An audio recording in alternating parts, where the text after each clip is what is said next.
Assalamualaikum warahmatullahi wabarakatuh. Jadi di video kali ini saya akan merangkum chapter 13 yaitu erosi dan pengikisan massa. Jadi yang pertama itu di chapter 13 ini membahas proses permukaan. Proses permukaan itu melibatkan interaksi batuan, udara, air, dan gravitasi membentuk berbagai bentang alam seperti gunung, lembah, tebing, pantai, gua, dan bukit pasir. Terus dia juga melibatkan pelapukan, erosi, transportasi, dan pengendapan. Terus yang kedua itu hubungan dengan sistem bumi. Jadi ada geosfer, itu menyediakan batuan dan tanah yang dibentuk serta tererosi. Terus yang kedua itu ada hidrosfer, yaitu air mengalir, hujan, dan es gletser. Yang ketiga itu ada atmosfer, yaitu angin, CO2 untuk pelapukan kimia. Terus yang keempat ada biosfer. Terus selanjutnya itu ada pengantar erosi massal. Jadi pergerakan massa diakibatkan oleh gravitasi pada batuan atau tanah di lereng. Mulai dari pergerakan sangat lambat, creep, hingga sangat cepat, longsor tanah dan batuan. Longsor menelan banyak korban jiwa dan kerugian ekonomi besar.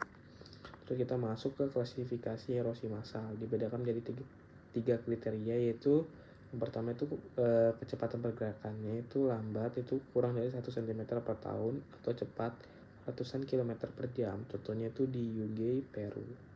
Terus yang kedua itu dibedakan jenis materialnya, yaitu batuan dasar, yaitu longsor batu atau rock slide. Yang kedua itu tanah atau material lepas, debris, tanah atau lumpur. Terus yang ketiga itu ada jenis gerakan, yaitu aliran atau fluid-like. Terus ada geser atau slam rotasional atau translasi. Dan yang ketiga itu jatuh atau fall. Terus yang kelima itu ada faktor pengendali pergerakan massa. Faktor utama penyebab longsor itu ada gravitasi atau gaya geser mengalahkan kekuatan geser. Yang kedua itu lereng curam, semakin mudah untuk bergerak dan mengakibatkan longsor seperti itu. Terus 4 itu ada material batuan dan orientasi bidang lemah. Yang kelima itu ada vegetasi. Yang ke-8 itu ada gempa bumi. Dan yang ke-7 yang ke-6 tadi ya, gempa bumi. Dan ke-7 itu aktivitas manusia seperti pemotongan lereng, beban bangunan, dan drainase yang buruk. Selanjutnya ada jenis-jenis erosi massal. Yang pertama ada creep atau merayap. Ini sangat lambat, ditandai dengan tiang miring, pohon melengkung, kuburan bergeser. Biasanya itu disebabkan oleh pembasahan, pengeringan, terus pembekuan dan pencairan. Terus selanjutnya itu ada aliran atau flow. Aliran tanah ini earth flow. Tanah jenuh, air mengalir sebagai fluida viskos. Sering terjadi setelah hujan deras. Terus dapat berlangsung lama. Selanjutnya ada soliflukasi. Ini terjadi di daerah permafrost. Tanah jenuh, air mengalir di atas lapisan beku. Terus yang ketiga ada aliran material atau debris flow. Ini campuran material kasar ditambah air ditambah tanah. Ini biasanya bergerak cepat, sering terjadi setelah kebakaran hutan dan hujan deras.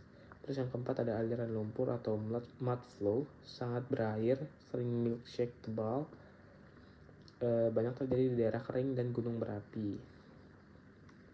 Terus selanjutnya ada longsoran atau slide. Longsor rotasional atau slam itu gerakan sepanjang bidang melengkung, bagian atas turun ke bawah, bagian bawah terdorong keluar.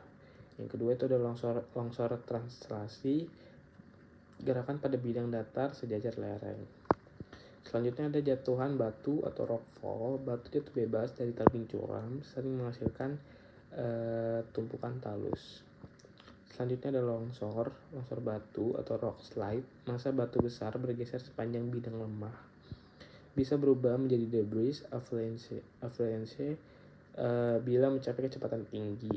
Selanjutnya itu ada longsor bawah air. Ini sangat besar skalanya, bahkan dapat memicu tsunami besar. Selanjutnya kita masuk ke pencegahan longsor.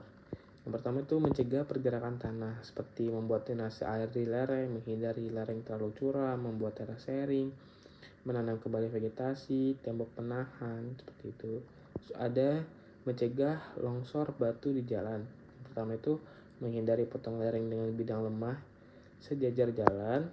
menghapus batuan berbahaya, menjahit lereng, menggunakan baut atau kabel baja, menambah beton semprot, memasang kanopi pelindung. Jadi sekian yang dapat saya rangkum dari chapter 13 ini. Terima kasih.